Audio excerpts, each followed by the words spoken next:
did, I went from completely bankrupt to inevitably growing the top team in the company.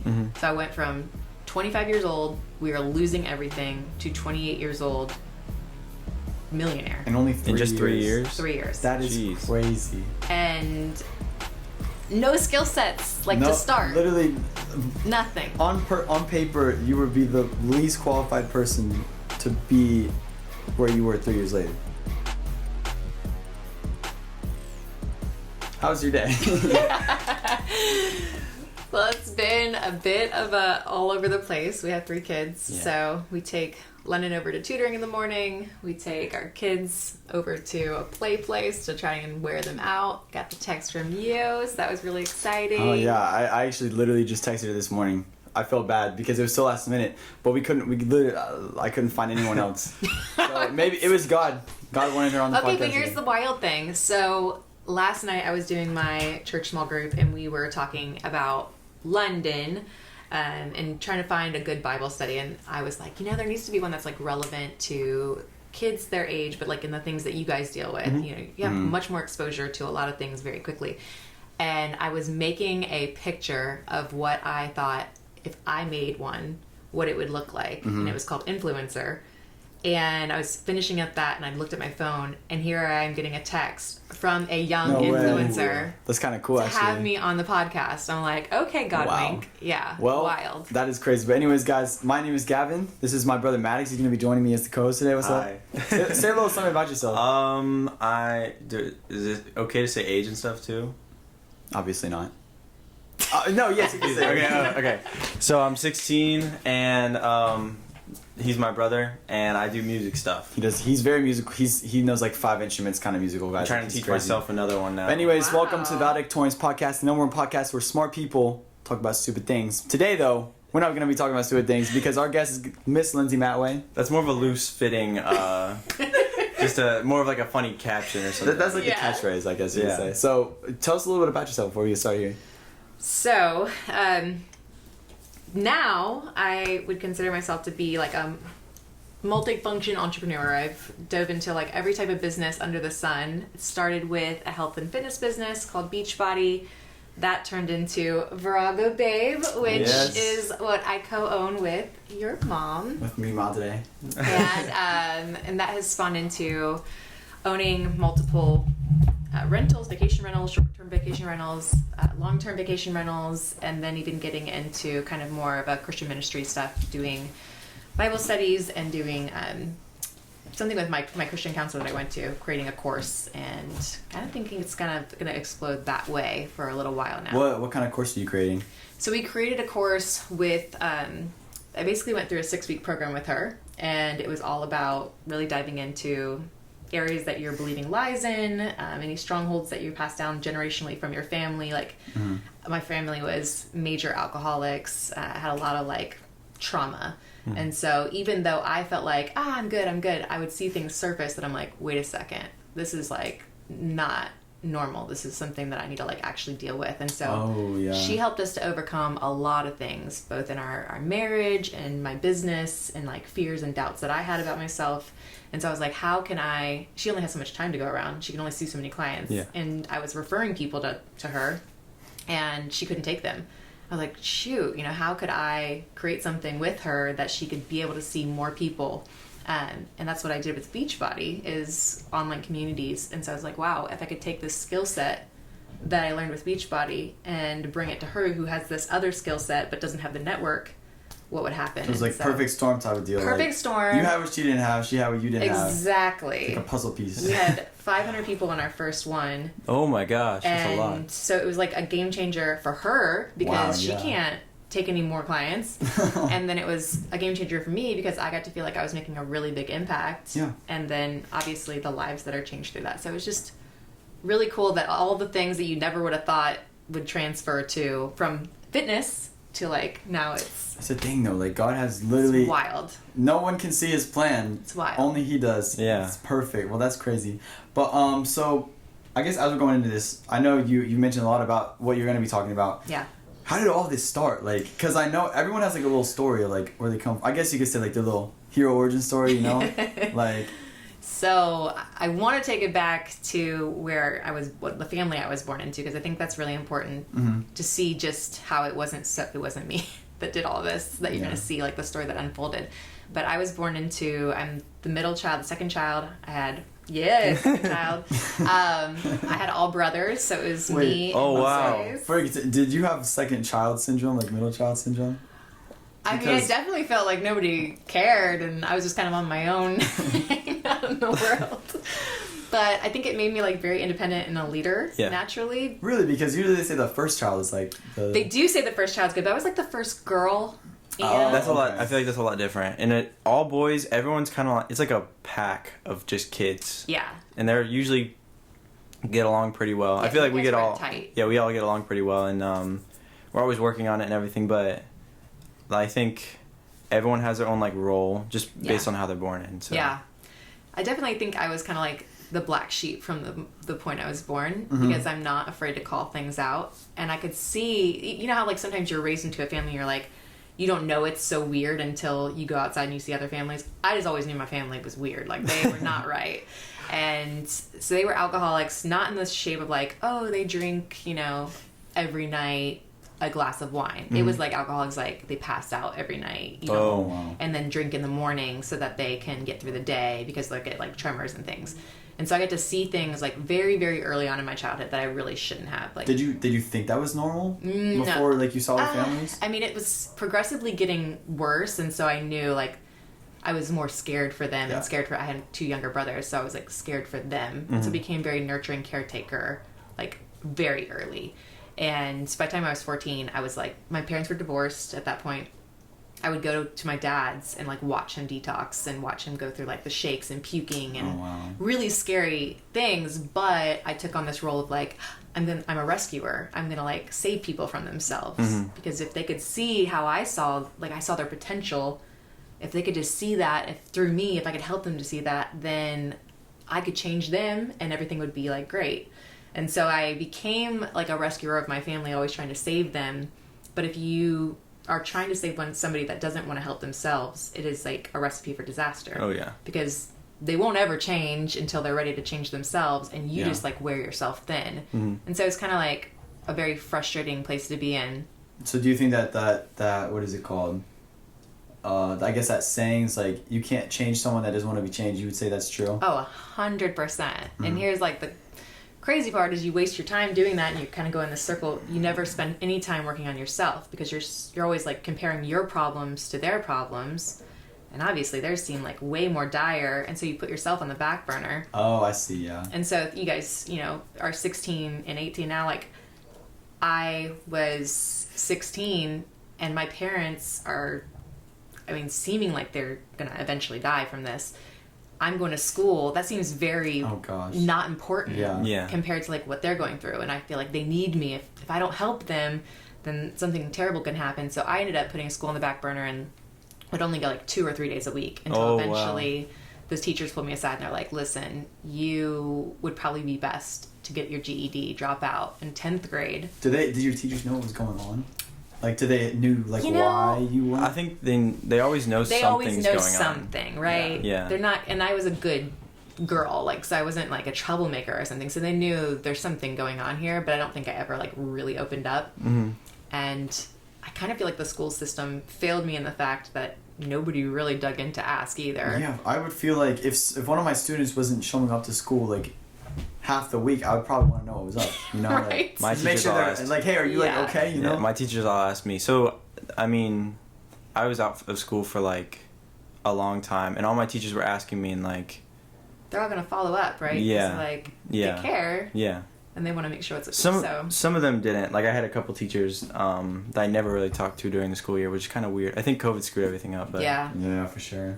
Yeah. So eventually they suggested that I dropped out, and I was like, all right, well, if they think that's the way to go, I guess that's what I should do. And so I went and got my GED, and I thought, all right, now I can really focus on that. And at the time, I got my first boyfriend.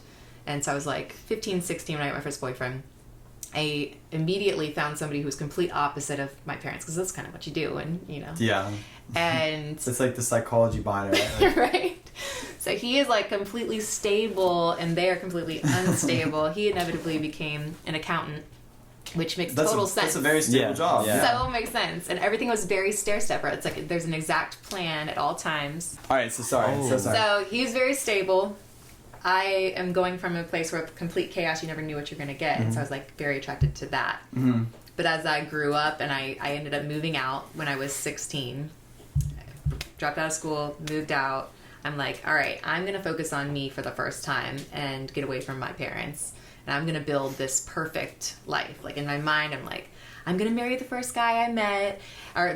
First guy I dated. I'm going to live in a white picket fence. I'm going to have a house by the time I'm this age. I'm setting all these different goals. And everything seemed like it was going to go really well. Wait, so when you mentioned you're going to marry the first guy you met, do you think that it's bad to marry the first person you meet? I don't think it's bad necessarily. I just think you can't settle because you have a dream of what it should be like. And I think what ended up happening is I did go for the complete opposite, but the complete opposite of one way isn't necessarily right for you either. Mm-hmm. Because what happened was I am turns out, lofty dreamer. I don't have the typical dream of like that has an exact plan to get there. So Yeah. I would come up with these ideas for, now looking back, they might have been crazy, but you know what? I was like a dog clothing business. Before dog clothing was a thing though, people, you Okay. don't know. There were people wearing. She was setting the trend. I was setting the trend. And it became a trend afterwards. Or like, I was like, man, there's no cute girl sports attire when I would go to like Sports Fanatic. Yeah. I'm like, man, they should make cute ones. And then inevitably, And a then couple it years became later, a thing. Victoria's Secret did. I'm like, No see? way. I see things before they happen. So, but every time I would bring something like that to him, he would immediately put it down because I didn't have an exact plan on how to get Your there. ex, are you talking about your ex? This is my ex, yeah. Okay. Mm-hmm. And so, and I know a lot of people have parents like that, right? They give them like their big lofty dream. And they're like, well, how are you going to do that? How many people do that?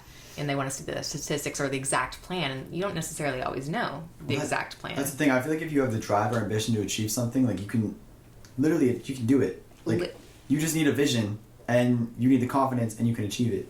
You have to stick with it long enough. I mean, obviously, And there's it's going to not, be... gotta work on obviously the consistency plays a key, and like it's like it has to be realistic. But like I feel like a bunch of dreams that people have, they're not too far out. It's just they don't work hard enough to achieve it. They don't stick with it long enough. Yeah. They give up because people put ideas in their mind that that's not possible because you don't know exactly how you're going to get there. Mm-hmm.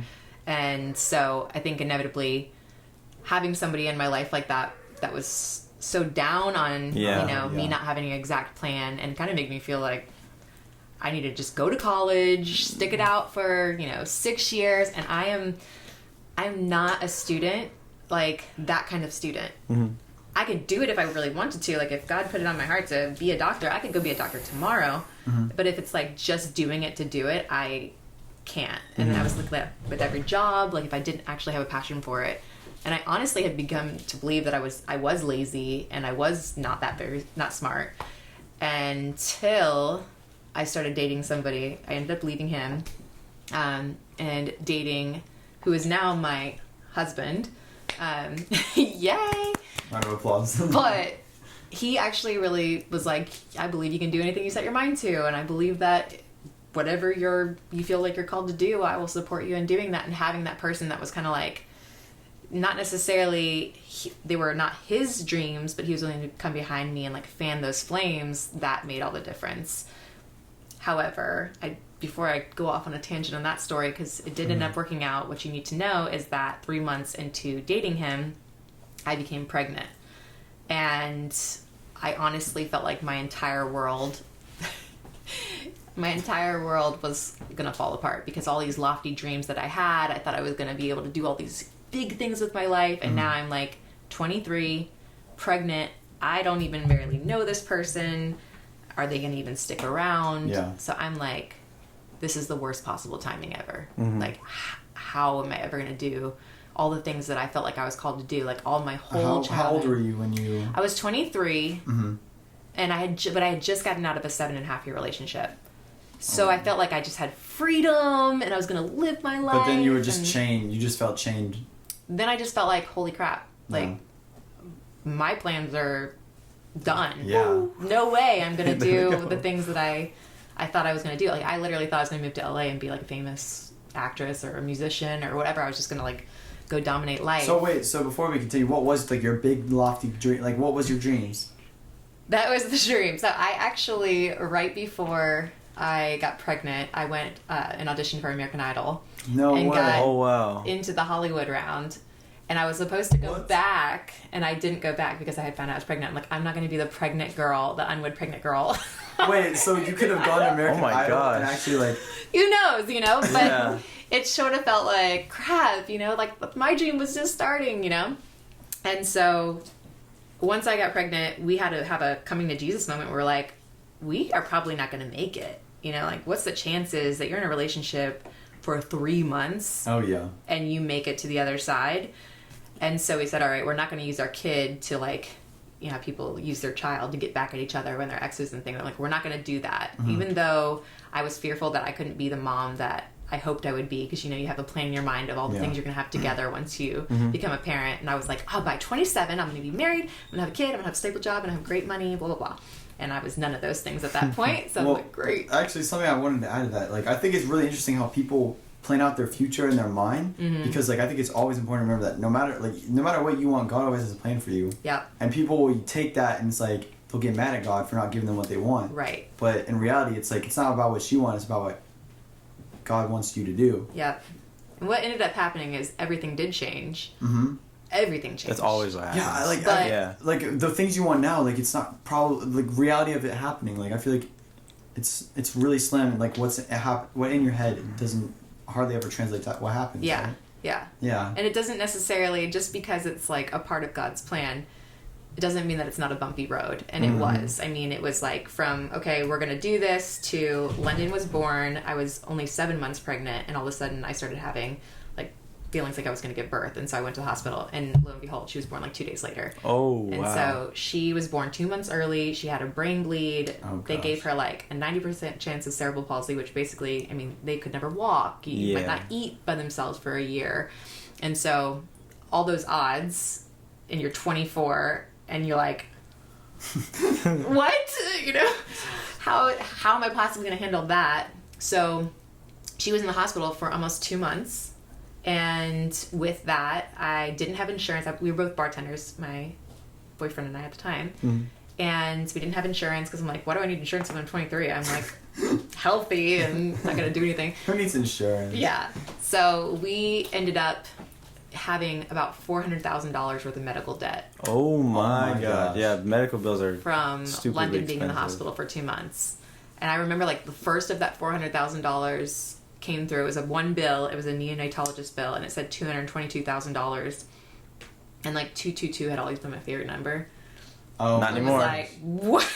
This is Wait. Yeah. How do you even feel in that moment? like crushed. Like, how are you ever? Like, I've yeah, never it's made a that much big money in weight. my life at that point. I'm like, Yeah. $222,000. So, Jeez. and I had bought a house at 20 because I did want to be successful and beat all these odds. And the housing market crashed back in 2009, the same years that she was born. So I had that house. That house was $100,000 under. So now I'm 24. I'm $500,000 in debt.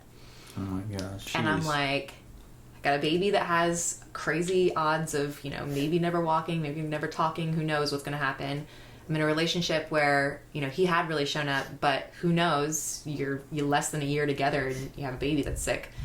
So it just felt like, as much as I tried to hold on to control of everything, nothing was coming together. And so I had a coming to Jesus moment, and it was very much so me being resistant to it because I didn't feel like I'd be accepted from Christians because everything about my life prior to that didn't look like what I thought being a good Christian looked like, especially a child out of wedlock. And I felt like we would be judged, and I didn't want to feel those feelings. I didn't want to feel like rejected. And so my husband kept, at the time, so my boyfriend, kept tugging me to go to church. And I was like, I don't want to do it. I don't want to do it. And eventually we ended up going. Walking into this church, I couldn't believe it. Like, the way that people were treating us, the way that they looked, like they were in normal people clothes. They were in their Sunday best. They were like looking you in the eye and just so sweet. And So did you have like the idea of like a White robes, chaps? like a stuck up, like weird. stuck up, like judgy looking eyes, and you know they're like, and there's suit and ties. Yeah, and just yeah. I had been to a couple of churches growing up as like a guest, and I just always felt like an outsider. And I just never thought I would find a place where it just like the music crushed my, like it killed me. I never heard Christian music like that. I would only heard hymns, and then to hear like music that I would actually listen to being actually played, good. I'm like, what? They have great music now, though. Amazing. Very good. They really do. It's Our kinda church crazy. just wrote a song as well, and it's very good. I've heard about it. Trevor showed me 2 months ago. It's Because really he wrote it. Probably take that out though. So wow, that's So we'll get to the goods, but like going to that church, it kind of shattered what the picture that I had in my mind of what it looked like to be a Christian. The first message though was on living together before marriage, so it's not like God wasn't gonna stick with His truth, but it was like in a loving way, and so it made me want to come back. And I started to come back like every single week, and I would actually go twice a weekend because I was so drawn. Like He was after me. Every single message was like exactly what I needed to hear. It was like directly to me. And there was one message where I was talking about like if you have all these challenges in your life, and you remember, I am $500,000 in debt. My daughter's health may or may not work out. My relationship, who knows? My house, I'm losing it to foreclosure. I'm like, life couldn't get more a mess. And of course I'm praying. You know, like I'd be crazy not to pray. yeah. But nothing seemed like it was changing. And so he went on to say, if you are holding on to the tug of war rope and you are saying, change my circumstances, but don't change this, or give me a job before, or change my daughter's health, but don't let this happen. You're putting stipulations on the changes that he can make. God is very patient. He's not going to like play games with you and like have you barter with him on what he can change, what he can't change. You have to really get to the point where you're like, here's the rope, and whatever you need to change, I'm willing to go with it. And so I'm very stubborn, and apparently he needed to get me real low before he would change, before I would let go to like inevitably have things change. Well, I feel there's like a lot of stories I've heard, testimonies I guess from other people, where it literally takes them to be at the very like last rock bottom for them to turn to God. Yep. And I feel like this is it stubbornness, is it pride, like what is it? Like, all the a little things, bit of everything, all the things. So much pride, because I did really feel like I have this. I'm strong, and I grew up in a really challenging upbringing. So I think I'm independent. Yeah. I'm strong. Like these are the things that helped me to get through that childhood, is to put those walls up and to say like I got this. So to like have to say I don't have this, it was like really scary, because then you're like, what if he doesn't catch me? Yeah. What if it all does fall apart? What if I can't be the mom that I want to be? And so, but I had gotten to a moment where I realized whatever fake control I think I have is obviously Not working. not real. So I might as well lay it down, and I did. And I remember like nothing changed the next day. Nothing was different, but I felt different. Like I felt like this peace, like, okay, I'm going to walk back into the same circumstances, and I'm going to be appreciative. I'm look for things to be appreciative of and thankful for in the moment. And I went back to my bartending job, which I hated at the time. And instead of like whining and complaining and gossiping and stuff, I decided I'm going to serve as if I was like serving God himself. I'm going to go in there and I'm going to treat people kindly, and I'm going to go, you know, do the best I can and be thankful for the fact that I leave there with money. You know, it's not the kind of money that I want to make or need to make for my situation, but it's more money than I had going in. And so I started to like look at my circumstances differently. Instead of being frustrated, I started to be thankful. 2 weeks later, I had a moment where my manager at the bar was like really rude to me. And I had been waiting and saying, God, if you are ready and you want to change my circumstances, like my hands are open, I'll do whatever you say. I don't even care if it doesn't make any sense. I'm like, I'm willing to follow you wherever. And I heard like this voice in my mind that said, all right, it's time to go. And I was like, oh, okay. So I was like, all right, well, thank you. I'm actually going to go now. You just answered my prayers. And I like let them have my tips for the night. I left. Oh, I would have not done that. I know. Looking back, I'm like, I probably should have kept the money. I did earn it. But I just was like, I knew I had to get out of there in that moment. And my husband now worked downstairs. I actually went downstairs, told him like, hey, I just lost my job. I'll tell you about it later. And then I like went downstairs and got in my car actually went to go get London because she would go to my dad's house until like 4 a.m. every night that I worked. And I just remember getting in the car and like throwing my hands up in the air and be like, oh my gosh, I just know everything's about to change. Like, I just knew everything is about to change. It seems like bad at first. Did it seem bad at first? Or were we like, as much as I should have been so scared, I Yeah. should have been terrified. Like, it was like the worst odds ever, you know? Yeah. But I was actually like, I just knew I had heard the voice and I knew that I had made the decision at the right time. Everything was going to come together. Unfortunately, Billy, my husband, did not get that voice. So he was not happy. Yeah, he was not happy about that decision. But it was 2 weeks later that I got a random phone call, and I never answer my phone. Like, to this day, I'll just text me. I got a call, and I thought it said 813, which is Tampa area code, and it said 818, which is LA area code, and it ended up being Beachbody. And I had done their program, like P90X, way back in the day. It was like so popular. And I did it back when I needed to get back in shape after having a baby. Wait, is that the video my mom showed me of you? Of like, Yes. Oh, like the transformation video? The transformation. Because of the video, the way that came about is because I had started P90X. It was so freaking hard that I failed like multiple times. I gave up like after day 3. And eventually, after like 4 attempts, I decided I'm going to hold myself accountable by posting videos every 30 days. And I knew public failure was something that I absolutely hated. Oh, yeah. So I'm like, all right, well, now I can't fail because if I don't show up with a result, people are going to know that I dogged this and didn't make it. And so for some reason, using my own fears as a way to motivate myself actually worked for me. That's so awesome. That's such a good mindset. Yeah. It was really crazy that fear actually worked for me. It's like accountability for yourself. Yeah, that's exactly what it started as. And then little by little, women would write me and they'd be like, hey, how did you stay motivated? Or what did you do with your daughter when you had to do your workout and she wouldn't, go take a nap or whatever? And so I would just like answer these questions. And obviously, I'm not a fitness expert at this point. I don't know. I'm just sharing from my own personal experience, but I had enough experience because I had lived it that I knew what to tell them to do. And so that video just all of a sudden started to like get a little bit of traction. It wasn't like a viral thing like how it can be now, but it was enough to show me, wow, I'm influencing people to start and buy this workout. Was that like a big moment of like realization for you? Like, yeah, I was like, dang, I'm making this company money. And back then, now influencer stuff is everywhere. Yeah. But back then there wasn't really influencer marketing. So it's not like it was an obvious to write them and be like, hey, do you guys have a affiliate program? Before we keep going, like, do you want to explain what Beachbody is to the people that may not know what Beachbody is? Yeah, that's a good question. Yeah, so Beachbody is at-home fitness and nutrition. So like everything, they sell everything from, protein shakes to pre-workout to post-workout, and they have this digital category, like now it's digital.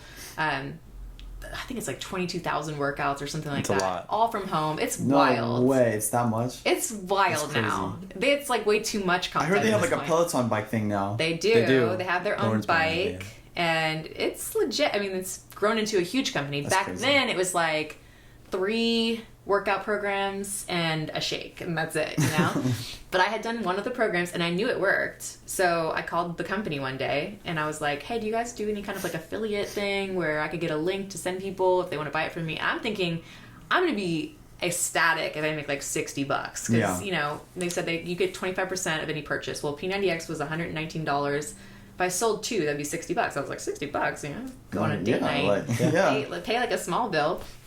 And I put the link in my YouTube, and I would get like random paychecks for 9 months that were great. Like I think my biggest one was like $100 or something, $119. Awesome.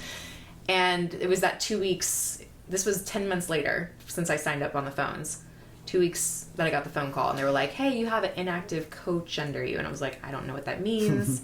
And they're like, do you sell Beachbody? And I'm like, I did sign up for like the affiliate thing, and he explains to me that it's like a network marketing thing where you can build a team, and that he was making, I want to say he said he was making $7,000 a week or something crazy. Yeah, and I was like, how many P90Xs does one need to sell to make $7,000? Too much. It doesn't Too compute. much. I'm like, how would that be possible? But he's like, let me send you this video and you can check it out and learn about it. And I'm like, okay. I'm thinking, first of all, scam, 100%. Sounds too good to be true. Right. $7,000 a week. But it still did stick in my mind that the guy said he was making $7,000 a week, and I'm like, okay. He sends me the video. I am literally hand over the video, or like mouse over the link, saying delete. And again, that voice is like, just watch it. And I'm like, okay, fine. Put on this video, and it is the most corny video you've ever seen in your life. And I'm watching, and I know it's corny, but they're explaining the way that it works, and it's like, okay, so the people that I had inspired to start the program, let's say they're successful with the program, they then go and inspire other people to start it, because who doesn't see their friend getting fit and want to know what they're doing? It's like a tidal wave effect. It's like, obviously, that naturally happens. So if I told these people, you could make a little extra money by sharing your results, you'll use that to be able to motivate yourself more, because who's not going to work harder when they can make money off of their own fitness? Then it's like, wow, okay, maybe that could make sense. And I really did feel like a sense of purpose when I was helping these women to make positive changes in their life. And when you've been bartending and your family was all alcoholics, you go from feeling like I'm ruining people's lives to like, all right, I could see myself actually enjoying that. Yeah. And so I decided maybe that's what I'm supposed to do. And everything in me prior to like really surrendering would have been like, I don't know how to do that. I've never done that kind of marketing. I wouldn't even know where to start. Who's going to teach me how to do it? I would have like come up with a bazillion excuses, and honestly thought like, who's actually successful at those things? Yeah. But because I had surrendered it, and I'm like, all right, kind of weird that I, one, answered the phone, two, I've already done the program. I know it's legit. I'm already doing this without getting paid much for it. Yeah. What if it can be the thing that like creates freedom for us? And so I had to look at like London and my excuses and decide like which one had more weight. And I decided, all right, I'm going to go all in on this. Mm-hmm. And I told my husband, and he of course did not again hear the voice of God. Wait, so did he like not hear? Did he still support you with it, or was he like? We had moments. I mean, he definitely was like, "You're putting our family in serious financial jeopardy." I mean, we are on a financial collapse at this point. We've got like $500,000 in debt. We're losing our home. We're, hiding one of our cars because it's like not had the payment for 2 months and it's being repossessed. It's not like we're in like we're not eating out anymore. It's like we're like losing everything. Yeah. And I'm like, I know what you mean. I could go get another bar job and we would, at least be making a few $100s extra a week. This has no guarantees. Obviously, like, the scarier way to go, but I felt like that pool. And he's like, all right, I think he gave me a month to make $600 a week. And that's a lot. That's a lot. That's probably like 1 month. And now that I know the business more, now I know how much it's a lot. And I'm like, okay. So I'm thinking I have a deadline of 1 month. I have got to give this everything I've got. And I went in like a psychopath, like 100 hours a week, never slept. Jeez. Just, I'm going to figure this out. And I had no idea what to do other than to like search on YouTube and search on Google and like think about, okay, if I were trying to recruit me, what would I have to say in order to get me to be even interested in it? What do I wish I would have known before I started the fitness program that I can be sharing with people to add value? And so I just like started to constantly ask myself questions about like, how would I have made this appeal to me if the voice of God himself didn't come out and like put it in front of me? So there's a science to it. There's a science to growing in something like Beachbody. I mean, any marketing. Is how do you make this enticing to people? And a lot of times, if it's something that you yourself have bought into, you just think about, how do I sell myself? Mm-hmm. And it works. That works because your market is you in every area, and that's kind of continued to be the case with everything that I've expanded into. So you just think about how you would think. I would think about, like, what would my skepticisms be? What would my holdbacks be? And that's a lot of it, is like, what would hold me back from making the decision to start? And so I would talk and speak directly into those things. And not just person to person, but like out loud on my social media. I would start to share what my fears were. And I would share a little bit about my journey and, where I had failed in the past and why I was now starting to be successful with it. So at that point, did you have a big following, or were you still? No, I think I had 129 friends on Facebook when I started Beachbody. And most of them were like creepy men, So I had to think about, okay, now how do I go and find people like me? So I started to think creatively, like, all right, well, I'm starting to become involved with my church. So I'm going to go find my church's group and I'm going to start to friend all those women and get to know them a little bit. And then I'm going to go into a mom's group and I'm going to think about... So you had to learn how to network at the beginning. I literally was just like, how do I find more people like me? Like starting from the bottom. You didn't have like anything to platform to stand on before. No platform. And then even more so, like normally you'll have an upline, right? Like, so your mom was a part of Beachbody at one point and like she has an upline person that kind of mentors her, tells her exactly what to do. And I was like a part of that. I didn't have that. Oh, so you literally you didn't learn anything from anyone. You taught yourself everything. I just, like, literally, I called the place. I'm like, hey, who's my upline? And that person was not doing it. And so then I was like, well, who's above her? And I found out the person was like, he was involved, but the way that he did things just would never have appealed to me. So I knew right away, like, that wasn't going to be my way to figure this out. I was going to have to just, like, rely on selling myself. Yeah. And so... it was just really ground zero. Instead of going and feeling sorry for myself, like, why didn't I get the great upline? Because I saw all these amazing teams that existed. I'm like, all right, as I learned this, what do I wish I would have known first? How do I wish I would have approached it from the beginning now that I'm, a month in?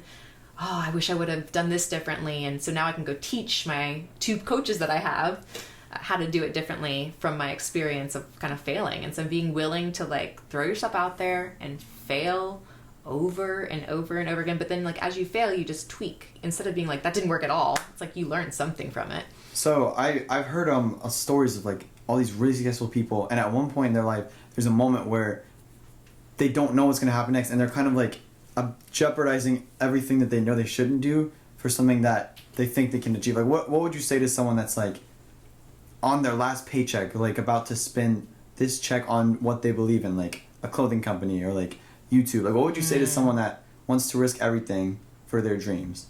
Is it worth it? I do believe it's worth it.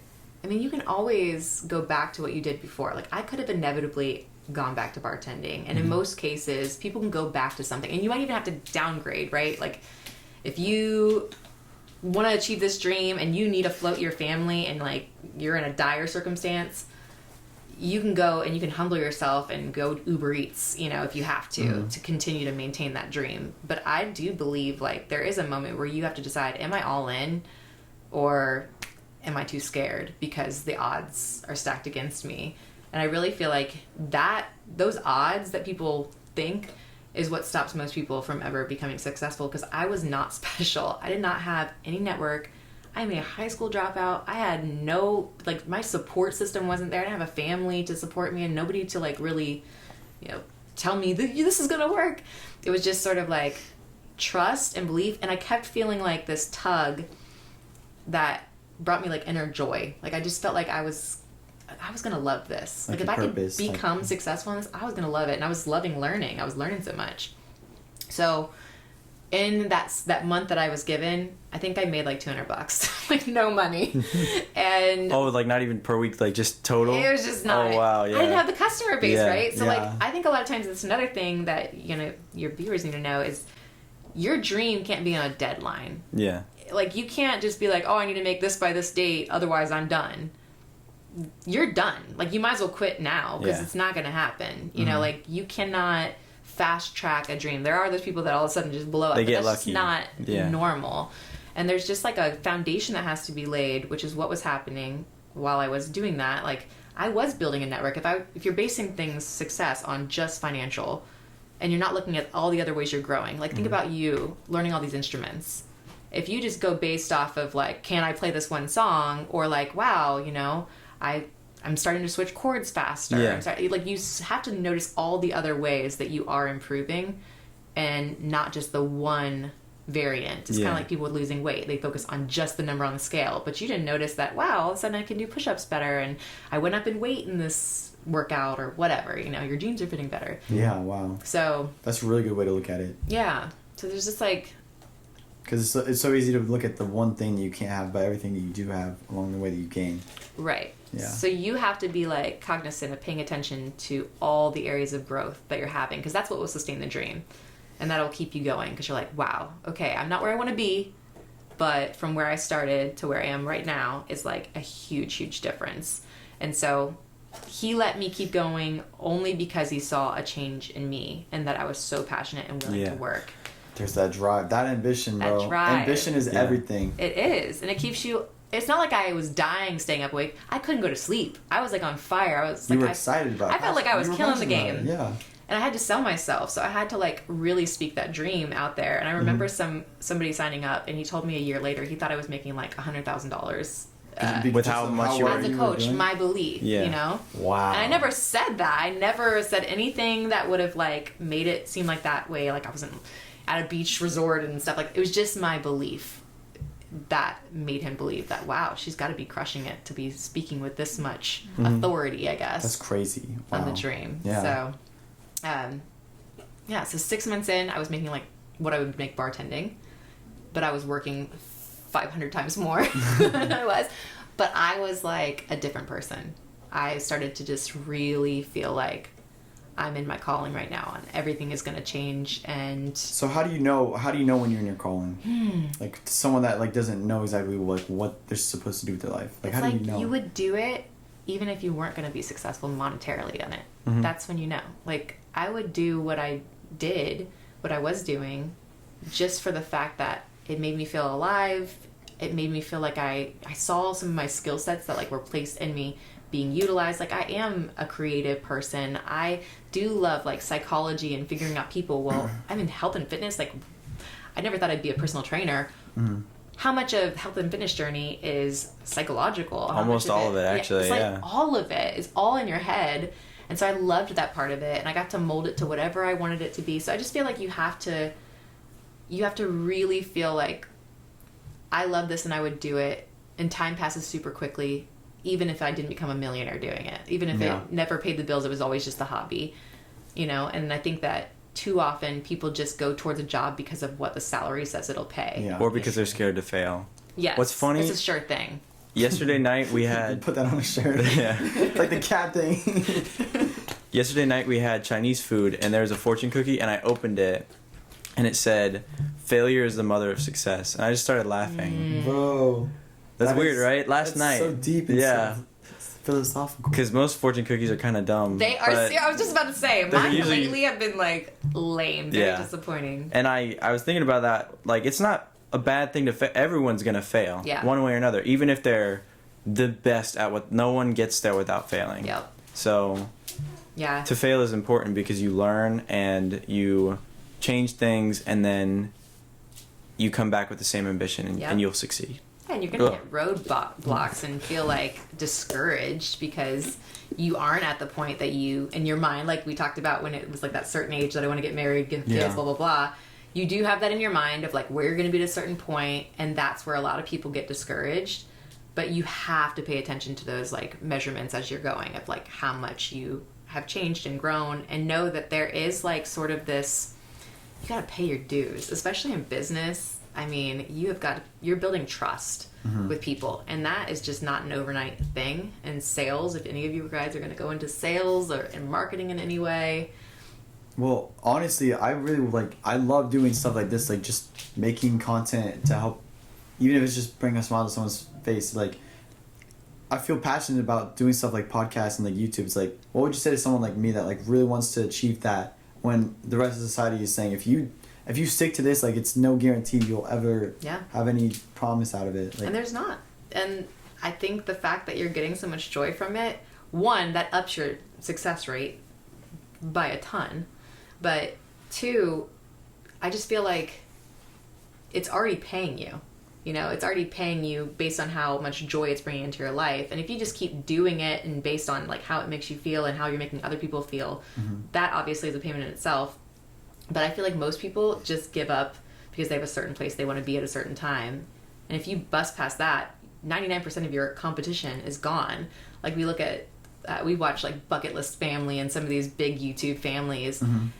And there's really nothing different about them than anyone else, except the fact that they decided to go for something and they just stuck it out long enough to see so they just didn't quit. They just one of those viral things. But obviously you can't just keep doing the same thing and not improve, not make changes, not tweak, not grow with the times, because what I was doing, 10 years ago with Beachbody would not work today. And same with marketing in any aspect. It's all about adaptation. You've Consistency, gotta be able to adaptation. grow. And the definition of like insanity, like being clinically insane, is doing the same thing over and over again and expecting a different outcome and not changing anything. So it's insane to do the same thing over and over again and not think anything's going to change, which is why you have to change and adapt. The fact is like, if you give it up, you did the one thing that you were so scared of, which is failing or showing people that it didn't work. So it's like so many people, they do the thing that they're most scared of right from the get-go by not ever going after it. Because they're like, well, I'm afraid I'm going to fail.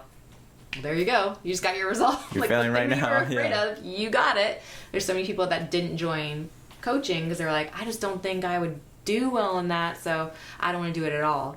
And it's like, what sense does that make? Yeah. So I think with me, I was like, I didn't have the expectations of it growing into what it inevitably did. I went from completely bankrupt to inevitably growing the top team in the company. So I went from 25 years old, we were losing everything, to 28 years old, millionaire. And only 3 in just years. 3 years. 3 years. That is crazy. And no skill sets to start. Literally Nothing. on paper, you would be the least qualified person to be where you were 3 years later. Yeah. That's crazy. But in that interim, it was just about the tweaks, the small tweaks, little things that I saw, okay, that didn't work. How could I do that a little bit differently? And just making those small tweaks, and little by little, things started to click. And when they clicked, you duplicate, you're like, oh wait, we did this topic on the channel and it really exploded. We need to do more of that. So when you start to notice that something works, it's like, ride that, get on that wave and start paddling, and you better be ready to work. And so when I saw something was working, I was like, let's dial down in that and make that blow up as much as we can. In those 3 years, what was the biggest thing that you learned? So probably the biggest change that had to happen is you in sales cannot motivate people the way that you're motivated. So I was like, surely everybody just wants to be like, let's go, we're gonna go towards this goal, we're gonna make things happen, because that's how I get motivated, is all in. I learned about personality types and trying to speak people's language and starting to really dial into what they need most instead of how I feel, and I started to speak into that. So I'd figure out, I could see little telltale signs of who they were and what motivated them, and I would speak into that, and all of a sudden that changed everything. Because if you can speak to how they like to be motivated, then now they're dialed in. They're like, okay, she gets me, I trust her even more, and I'm ready to go with this. And so learning that was number one. The first thing I learned was that my husband was the complete opposite personality of me. And at first I was like, oh, I wish he could be more like me. But what I realized is wow, it's actually powerful when you find people that are a little bit different than you, and you can utilize each other's strengths. And that's when a team comes into play, and you're able to be like, all right, this person's really great at this, and we're going to lean into them for this part of our journey, and this person's really great at this, so we're going to put them in this role. And so learning people's skills, learning how to have conversations with people and figure out what motivates them was probably the biggest game changer. But then just not stopping, just deciding that you're going to go after something, and you're not going to give up until you're successful.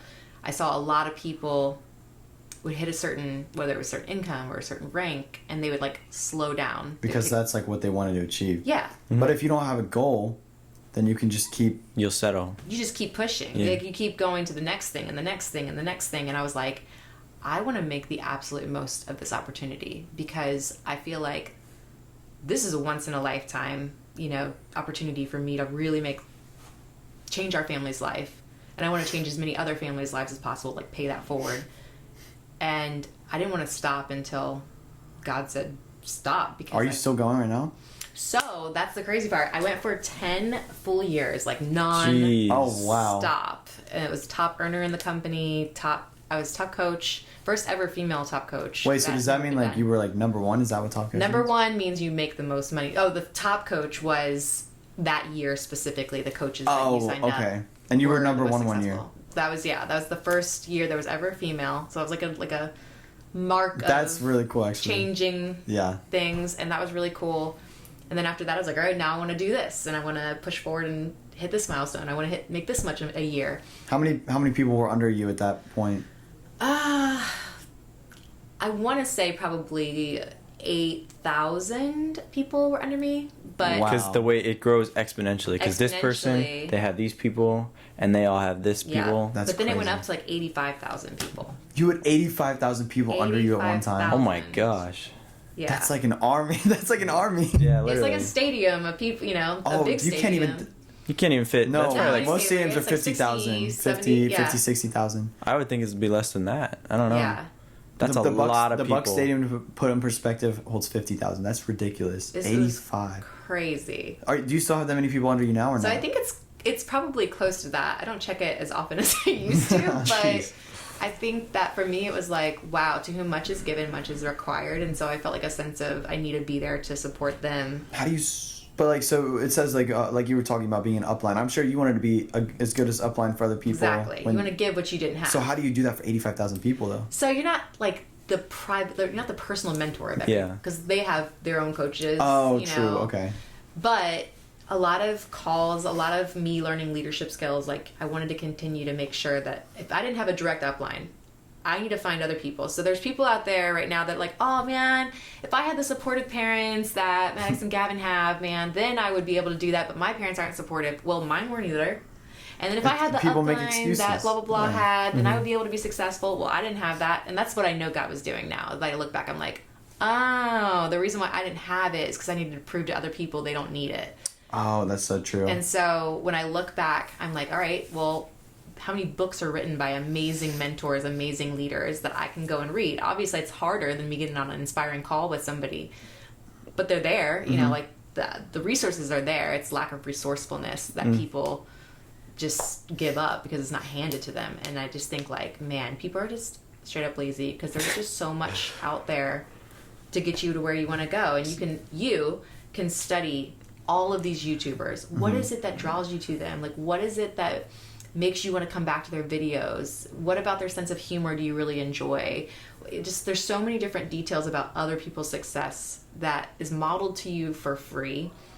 That's the thing. Like, I used to think that's something like social media was like luck, but now I know it's like 99% skill and ambition. Really it's a lot of how much you're willing to just put your head down and work, like what you did. Yep. And I think all the qualities that you've described about things you've done, and like putting people here and learning things and putting yourself in other people's shoes and how they would do that. That's like all the qualities of like a good leader. So very much so, you are a good leader. Thank you. No problem. Appreciate it. I definitely tried to be, and I think that you obviously want to be super genuine in your pursuit. Like, it can't just be about the money. It has to be about something bigger than that, and a mission, you know? That's something I'm trying to tell myself right now, because ever since I've been younger, I've always wanted to be famous, you know? And it's like, if I'm doing this, I don't want it to be for fame. Like, I want it to be because I actually want to help other people. And like, number one, I want to help spread God's message. And like, if I go into it with the mindset that I just want it to be successful money-wise and like fame-wise, like, I don't think I'm going to be given it. Yeah. Because that's the wrong reason. I think you're right. So I definitely will say that there was a period where I had, some big growth spurt, probably from year 2 to 3. And when I would go to these Beachbody events, people treated me like I was a superstar. I mean, was that like a big ego boost? Definitely. I mean, obviously, my goal was always to be in LA and be famous and all these different things. It was like, woo, look what I did. Yeah. Well, God humbled me. I mean, He'll come out and be like, oh, he will, hey, you taking this credit away from me, that's not going to happen.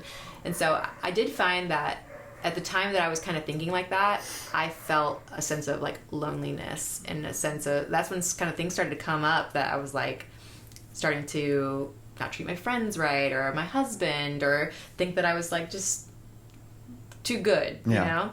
And I think back and I look back on some of that time, and I'm like, I needed some humbling because I wanted it for the wrong reasons for a moment there. And I stopped giving credit where credit was due. And so I definitely feel like some of those pursuits, even though some people might achieve it, it can be empty.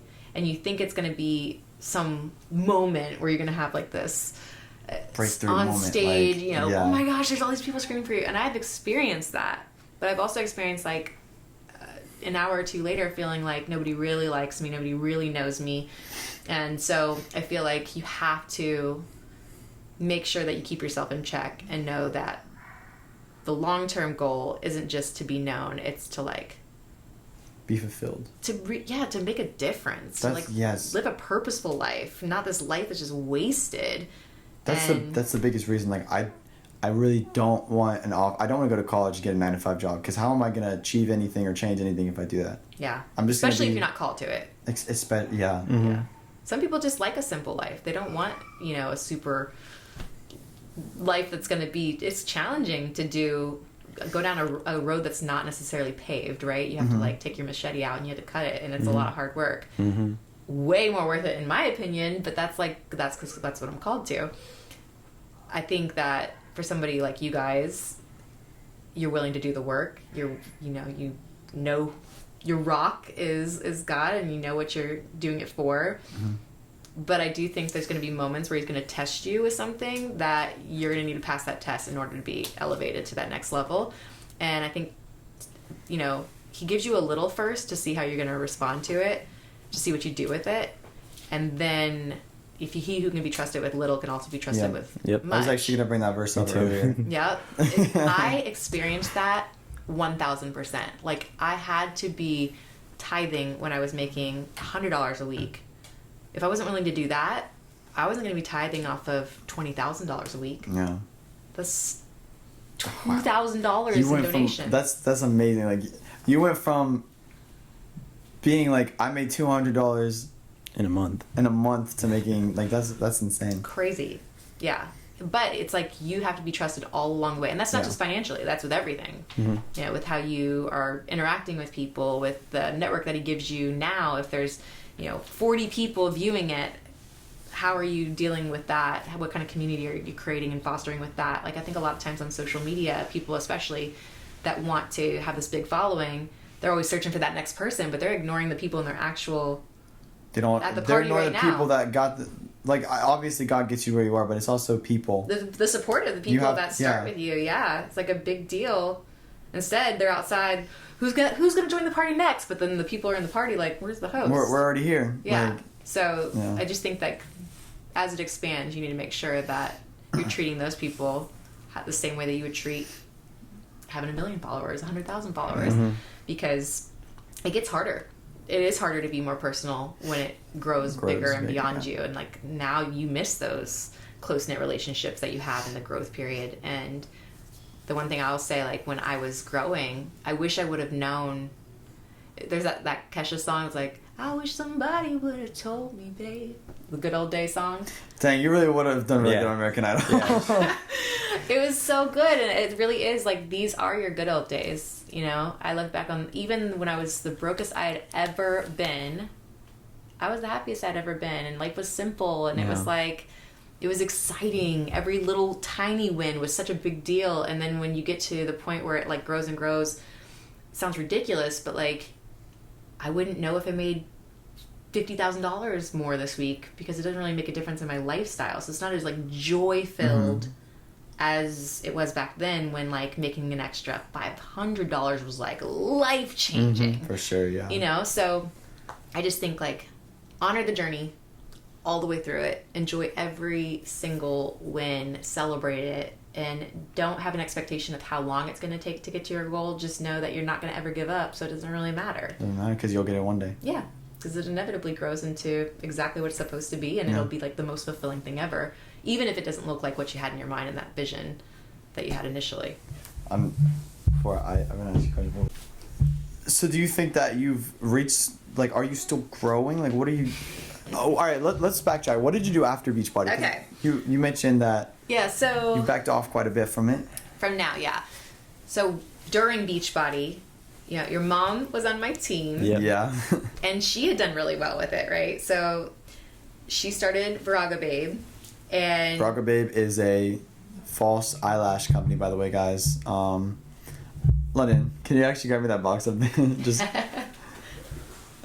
So, quick little plug. Virago Babe you can go viragobabe.com or you can check out at Virago Babe on Instagram. They're not in the box, but they're like false lashes. They're on my eyes. She probably uses them for when people come in here. Oh, I definitely did not drop that. But yeah, they're just like. There they are. I'm not a girl, so they're just little false eyelashes. The best though, and so Best quality. Yeah. she was starting that. I used the product. Good catch.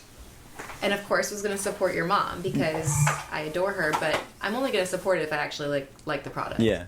And I loved them. They were the nice. I mean, obviously there's an abundance of false eyelashes out there, but these were the best I'd ever used. And That's what she said because Yeah, like they took a long time to find the right ones, Yeah. and not even for just that. There's an eyeliner and. It's like other stuff she as well. wanted Yeah. she actually I'll save that for we're talking about you today. No, But it was her dream, and she wanted Yeah. to branch out and do something. Obviously, she's Yeah. an amazing photographer, amazing cosmetologist.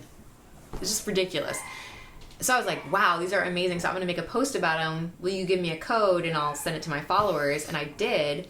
And she wrote me the next day and she's like, oh my gosh, you gave me $5,000 in sales. Like she hadn't done that. oh, I didn't know that. I didn't know that either. Yeah, so she was like, oh my gosh, thank you so much. Like this is amazing. I can't believe it. And I was like, oh my gosh, I'm so excited for you. Aw. So never did I think that she was going to have a partner. But like months and months later, she came to me and was wanting some advice. And I'm like, gosh, I would totally partner with you. And she's like, are you serious? I'm like, yeah. Remember she came home like so excited. I remember it was a long time ago. The first photo shoot she did for you. Yeah. I don't remember where it was. I can't remember. It was a long time ago. I remember Harry Potter was on downstairs. But It's probably our whole yeah, house. so she was like, this is the biggest opportunity I've ever had. So excited. I'm going to go take pictures for her and her whole like team of girls. And she was I like, remember that too. I've never done anything like this. Yep. I think that's the first she ever did like studio She told me the other photography. day that yeah. it was like the launch of her whole... That was like she had No, never it's done anything, insane. but she threw herself it's in. cool though because it parallels to your stories. Like if you want something, you'll achieve it if you keep working on it. And like my mom used to go crazy after shooting like smaller people, but now it's like every client she has is like even bigger. It's crazy what like- she has done. But it Crazy took what both her of you guys actually done, yeah. going after it and like fumbling her way through it. And she said she told me recently that she was scared to death because she was like, Oh, I've yeah. never used this lighting before. I've never used this camera before. And so like when you have an opportunity, you got to go for it even when you're not ready. Yeah. And you just got to like go all in and do your best. And I think that is another thing that, success tip. One, of course, prepare, because when the opportunity comes, Gotta be ready. you want to be ready, even if you don't know exactly what that opportunity is going to look like. Mhm. What do you think about fake it till you make it? Because I've heard stories where some people like they don't necessarily qualify for all things that someone will need from them, but it's like you just have to fake it. Like you have that confidence to the point where they choose you. Like they like, it's like what do you? I think, okay, so it depends on how you go about faking it till you make it. I think sometimes people live a lifestyle that they fake before they actually make, and that is when it can fall on your face. I don't Yeah. think you want to like outlive what you actually make to live like an idea of what it looks like to be who you want to be. But you need to show up with the same characteristics. Like I wrote out, who would I want to have as a coach? This is back in Beachbody days, right? All the characters. What are the 10 characteristics I would want in my dream coach? And then I'm like, how am I showing up to these things? Like I rate myself, on a 1 to 10. What does it look like? And I was failing in some areas. And so I'm like, I need to step it up in these areas. And so I think, yes, fake it till you make it, like show up as the person who could become the person that you want to be. Until you prove that you are ready to be responsible for what's going to come with that goal, you aren't going to get there. Like whether it's opportunity not giving it, coming your way, or when the opportunity does come, if you're not, versed in being that person, you're not going to show up for it the way that you need to. So I do think, yes, like fake it till you make it, in the fact that you're going to live into who you need to become in order to be ready for the dreams that you have.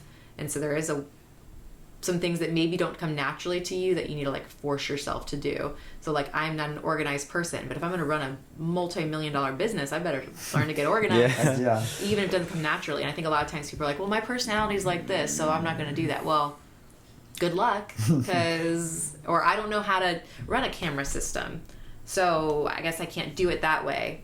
But you could learn. You can learn can always anything for free on the internet. That's especially now. YouTube. Especially now. I hate people that's like, I can't do this. It's like, you can literally teach yourself in like an hour or two now. I have how a to do doctorate anything. in YouTube education. Yeah. Like my entire business degree. Wait, for real? Yeah, That's a thing? No, it should be though. Yeah. Like, it basically the number of hours that I have put in I got to you. YouTube, Yeah. watching and studying and learning is like all for free. So do you think that you've mastered Beachbody? Because people say it takes like 10,000 hours. I definitely have over 10,000 hours in Beachbody. Oh my gosh. Definitely a master. That is crazy. Yeah, and I think that the thing, so going back to Virago Babe happens, I decided to jump into it and we scaled it. It was amazing. So exciting.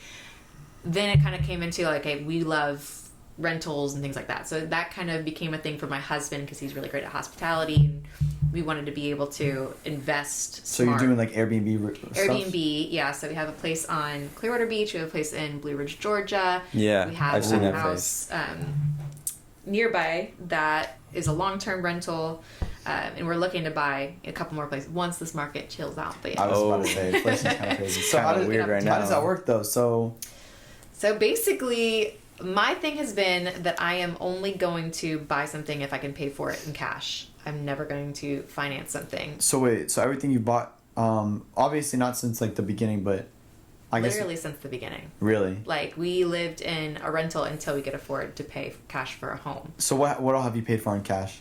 Our old home, our current home, our mountain house, our beach house, all cars. That mountain house is that is Everything. like I love Wow. Blue Ridge too. Blue Ridge is so nice. So you've literally paid for everything in cash. Literally everything. That's Don't amazing. owe $1. Debt free, how does that feel? It's better than you think it is. Just because, you don't know what's going to happen at any moment with any economy, job, the internet, like all my social media could be deleted tomorrow and I'd have to start all over. And so like, I just never wanted, I never wanted to be in a moment like I was back when I was 25. So you would recommend to be like debt free? not be debt free, but would you recommend to pay with cash, or like would you what about taking out a loan? Yeah, so I know a lot of people have very different opinions on this, but I do everything kind of like biblically, and the Bible is really big on like not being the debtor, being the lender. And so I do feel like people, not all, but people tend to get excited for their dream and want to have that house before they even have like that 10% payment down. I They're living see. ahead of themselves. If you are to get a mortgage, I think you should pay extra on it to try and get it paid down quicker. Yeah. Because the goal should be ultimately financial freedom. Leveraging is great until the economy crashes and all of a sudden you're caught with your pants down. Because I've experienced what it's like to buy a house when I was 20, think I made the smartest decision ever, because why would I pay rent when all these houses are going up year after year after year, and then watching that house lose $100,000 in value. It was only worth $200,000, so half its value in a matter of like 6 months. And I know that's like a rare instance that only comes around hopefully once in a lifetime, but you don't know. It can happen. It can happen. And I think a lot of people over leverage themselves trying to speed up a dream, speed up financial prosperity, when I would just prefer for me to be in control and me just to create more streams of income to be able to pay things off quicker. So Yeah. that would be my, as far as where we're going from here, Beachbody, I did feel like I mastered it. I felt like I wasn't growing anymore. I was the big fish in a small pond. Even though you didn't have a goal, you reached what you wanted to reach. Yeah. And I just felt like, all of a sudden 2020 happened and I felt like I wanted to have a more purposeful life outside of health and fitness. I still love it. I still do the workouts. I still support the coaches. I still love that stuff. I just knew like ministry more was calling my name, like human trafficking was calling my name. Things that were like other people couldn't invest their time into because I was given that financial freedom. I could now make decisions to do things that had no financial benefits, like that they weren't just because it was a great business opportunity. Luckily, I just find entrepreneurship everywhere I go. And when I did the thing with my counselor, it just ended up being something that became a business. And if I do ministry and Bible studies, obviously you can create a business out of that. But the main goal is not to make a business. The main goal is the impact. And so I think like right now I have the freedom to choose to do things just because I feel called to them and not because of income. And I feel like that's like real true freedom. That is really wow. Because it's like, I feel like the ultimate goal is to follow what your heart and what you want to do, like with your heart. And it's like, money is important because sometimes you can't achieve it without it. You know? You gotta have money. But I think sometimes people shy away from talking about money when money is the thing that allows you to have the freedom to go and make a huge impact. And you get to see who people really are. You know, like how people say whenever people drink, you get to see who they are. It's like them magnified. I think money is a magnifier. And you'll see... Well, I mean, money is the root of all evil. Right. It's said in the Bible. Right. The love of money. The love of money. And I think if people are greedy people, or they're bad people, or they're selfish people, the more they get money, the more that is magnified. If they are good people... When good people get money, when people that are kind and want to make a difference, when they get money, they don't get greedy. They get just nicer. They just get more generous. They become more of an influence, you know, because money is just a magnifier. The money itself has no innate personality. Yeah. You know, it's just a piece of paper. But it's like what's in you, that's what gets magnified. And that's why you have to constantly be working and checking yourself and making sure, like, all right, if what's in me is good and I go and make money, I'm only going to make a bigger impact. And that's what I feel like my focus is now. It's like, let's be really wise with this because we can make a huge impact with money. For those who are pure, all things are pure. Yep, exactly. So what would you say is next for you then? If you guys you're working at Airbnbs, what is up with the human trafficking thing that you just touched on? Yeah, so that became a house that it was housing women that were pregnant. They were rescued out of trafficking, pregnant with a baby. There's like, I think it's 70%, I don't want to misquote, but 70% of women that get pregnant in human trafficking have an abortion, right? Oh, wow. And I just feel like, I feel very strongly about, I don't want to just say I'm for something and not do something about it. And it doesn't have to be buy a house, right? But it can be anything. It can be supporting one person. Like there's a girl on Instagram that I'm going to throw like a virtual baby shower for that decided not to have an abortion, decided to have her baby. Oh, man, because you want to come behind people and like, it's easy to be like, oh, I'm against this. This is wrong. But you're not backing it up. But you're not backing it up with any action. You're not doing anything about it. And so like for me, I've tried to find things that I'm passionate about and then go do something about it. And so the human trafficking thing became like, all right, people are passionate. They get sad when they hear about it. It's like really depressing because you don't want to hear about like anything with kids or anything like that.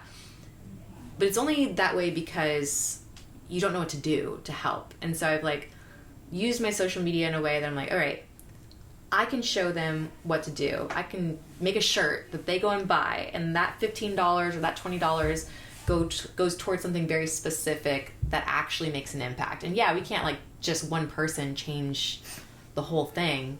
But you start to make dents on it and you start to make an impact and you feel like, okay, this is easier to deal with because I feel like I'm doing something. And so I've just tried to like find things like that I'm really excited and passionate about. One being, you know, just like the sanctity of life. Like I think about London. I wasn't ready. You know, I wasn't ready to have a baby. I wasn't ready to be a mom. I didn't know how I was going to be able to do that. And yet it was the single most life-changing event for the better that I've ever had, and I can't imagine my life. It would not be this life without her. And so I do feel like sometimes all you need is one person to be like, you got this, and I'm going to come behind you and support you, and I want to be that for as many people as possible. That's amazing. So that's the goal. Because you see so many successful people, it's like they're not genuine. But you, like, I love that you're so genuine in not only your beliefs but like just how you do everything. It's your like, actions too. Oh, thank you.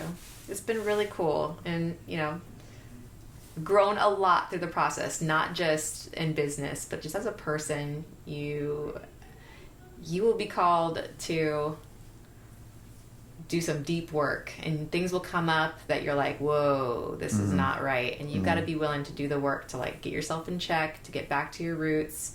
You know, I even heard about like your title of your thing that you took out the K because it's like morally that was it was not important. the best decision. So I just feel like that is important to check yourself, because that might be like more of a ha ha ha, I want to like it would have been funny, Yeah. and it probably would have maybe spread a little bit further. But it's like, don't ever sacrifice your morals, your values for like a little More blip, Yeah. for a second, because God will see that and He'll honor it and like bless you because of it. So I'm excited for you guys to see everything that happens, and proud of you for pursuing something that's different, because it takes a lot of courage to cut your own path, and it will take a lot more work.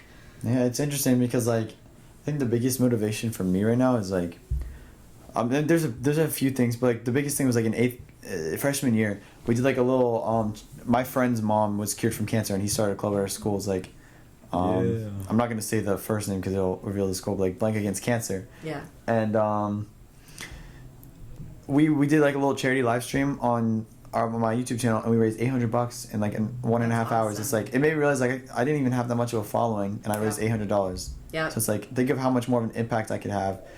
Not even if I had like a bigger platform, but if I just like made myself available to be an influencer like that, you know? Yep.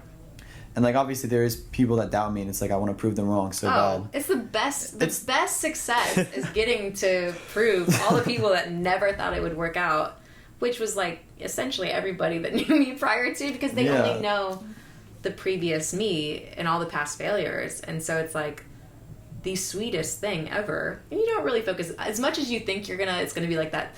There are moments though that I'm like, yes.